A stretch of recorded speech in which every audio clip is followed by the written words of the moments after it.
Hello viewers, কেমন hello. আছেন সবাই? গরিব ঘরের রাজপুত্র ৯ আসসালামু নম্বর আলাইকুম পর্বটাও সবাই ভাবি। দেখে ফেলেছি। তো ১০ নম্বর পর্বটা কবে আসবে, কি করলে আপনি আগে দেখতে পারবেন? আমরা ৯ নম্বর পর্বে দেখেছি অনিক এবং মেঘলা তারা দুজনই মুখোমুখি হয়েছে।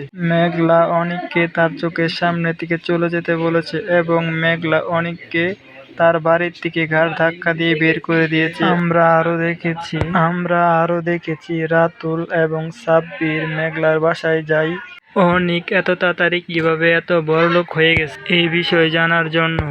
রাতুলে সেটাও জেনে গেছে যে অনিকে আরেকটি বিয়ে করেছে। এখন রাতুল কি বৃষ্টিকে বলে দিবে যে সে মেঘলাকেও বিয়ে করেছে? তো ১০ নম্বর পর্ব অনেক ধামাকা হতে চলেছে। এই ১০ নম্বর পর্বে আমরা অনেক কিছু দেখতে পারবো। এই ১০ নম্বর পর্বে কি অনিকের সম্পত্তি অনিক ফিরে পাবে?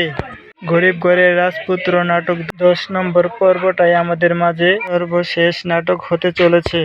এখন অনিক, মেঘলা এবং বৃষ্টি ওরা তিনজনের মাঝে কি হতে চলেছে? মেঘলা তো জানে না যে সে কি কারণে আরেকটি বিয়ে করেছে। তার বাবা অসুস্থ ছিল, এই জন্য টাকা ম্যানেজ করতে পারে নাই। টাকা ম্যানেজ করার জন্য বৃষ্টিকে বিয়ে করতে রাজি হয়ে যায়। আমাদের মনে হয় এই বিষয়টা মেঘলা জানতে পারবে। অনিক এবং সাব্বির তারা দুজন এখন বন্ধু হয়েছে। সাব্বির মেঘলাকে কি সব বলবে?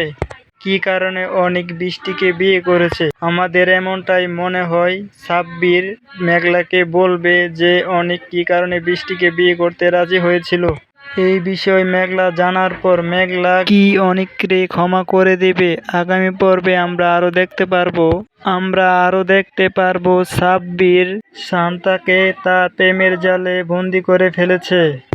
তো বন্ধুরা, আগামী ১০ নম্বর পর্ব আপনারা কেউ মিস করবেন না। আগামী ১০ নম্বর পর্ব অনেক ধামাকা হতে চলেছে। আগামী ১০ নম্বর পর্বে কবে আসতে চলেছে সেটাও বলে দেব। সেটা জানার আগে যারা আমার চ্যানেলে নতুন, অবশ্যই চ্যানেলটাকে সাবস্ক্রাইব করে রাখবেন। আগামী মার্চের ২১ তারিখ শনিবার দুপুর ১২টায় গরিব ঘরের রাজপুত্র ১০ নম্বর এপিসোড আপলোড হতে চলেছে কারোহির ইউটিউব চ্যানেল। ধন্যবাদ।